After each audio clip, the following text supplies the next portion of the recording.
Bamboo farming में आपका स्वागत है। मैं बाम्बू ग्रोवर आज आपको ले चलता हूँ बाम्बू के एक फार्म में, जहाँ पर बाम्बू के साथ साथ में वेजिटेबल्स भी अलग अलग लगाए हुए हैं, फ्लावर भी लगाए हुए हैं और कई अन्य चीज़ें फार्मर यहाँ पर कर रहे हैं। ये 45 बीघे का फार्म है, गणेश भाई का ये फार्म है।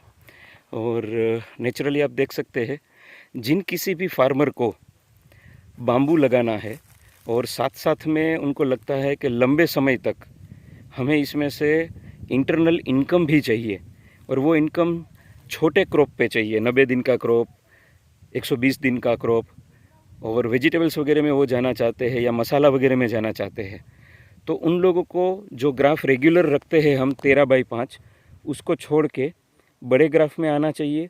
और ये हमने लगाया था 2-2.5 साल पहले। यहाँ का जो बाम्बू था वो 20 की दूरी पे हमने लगाया था। तो ये 20 की दूरी वाला बाम्बू जो है आज 2 साल के बाद में भी बीच में आप देख सकते हैं पूरा धूप यहाँ पर आ रहा है।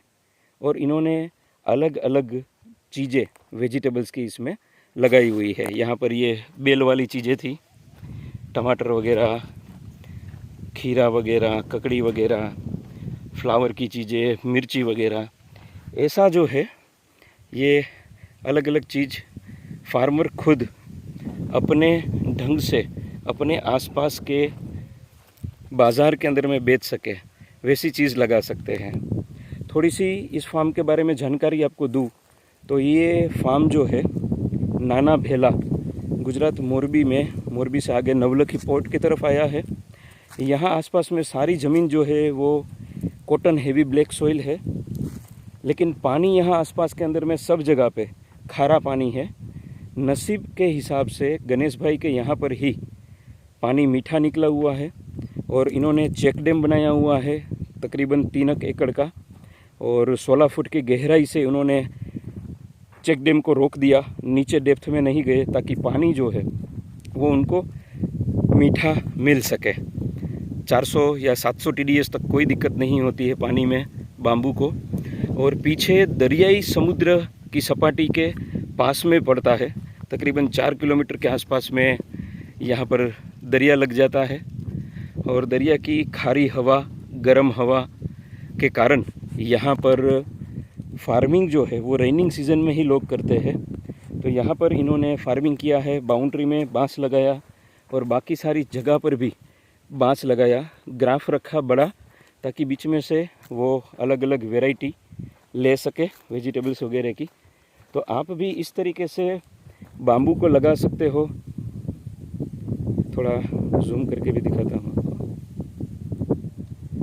और ये बाम्बू ने यहाँ पर जो सपोर्ट किया है वो सपोर्ट है कि उन्होंने टेम्परेचर को डाउन करने में मदद की हुई है, छाँव देने में मदद की हुई है, और जितनी गर्म हवा बाहर से गर्मी के टाइम पे खास करके जो आती है उसको बीच में से, बांस के बीच में से गुजरते हुए ठंड जो है वो कर देती है। तो उसके कारण कई क्रॉप ऐसे हैं जो यहाँ पर नहीं हो सकते थे डायरेक्टली, वो आज के दिन में बांस के बीच में हो रहे हैं। तो आप मित्र भी, जो कोई भी फार्मिंग कर रहा है, उनको इस तरीके का मॉडल बनाना चाहिए ताकि बांस सपोर्टिव रोल में आ सके।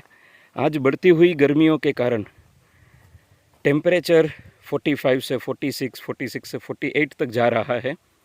तो कई ऐसी सब्जियां हैं, कई ऐसे क्रॉप्स है जो 36 डिग्री पे आके अटक जाते हैं, उससे ऊपर उनका ग्रोथ होना मुश्किल हो जाता है। आज पेस्टिसाइड और न्यूट्रिशन हम भर भर के देते हैं, तो उसके कारण उसका ग्रोथ हो जाता है कई बार, लेकिन उसके अंदर में जो विटामिन्स होने चाहिए, जो स्वाद होना चाहिए, जो टेस्ट बनना चाहिए, वो बन नहीं पाता है। तो जिन किसी को भी प्राकृतिक खेती कर रहे हो, उन लोगों को खास करके अपने बाउंड्री पे और बीच बीच में इस तरीके के बांस लगा के क्लू करना चाहिए ताकि हवा टेम्परेचर रोक सके, गर्म हवा टेम्परेचर जो है वो डाउन हो सके। और ख़ास तौर पे हमें ही वेजिटेबल्स में और कई जगह पर बाम्बू की ज़रूरियात होती है, तो यही बाम्बू जो है वो हम अपने ही खेत में यूज़ कर सके, और यदि क्वांटिटी में लगा है तो वही पोल को हम बेच के इसमें से भी कॉमर्शियल इनकम निकाल सकें। ये फ्रूट वगैरह लगा हुआ है। तो आइए आप भी हमारे साथ जुड़िए और जुड़ के बाम्बू जो है उसको आगे बढ़ाइए। Thank you very much.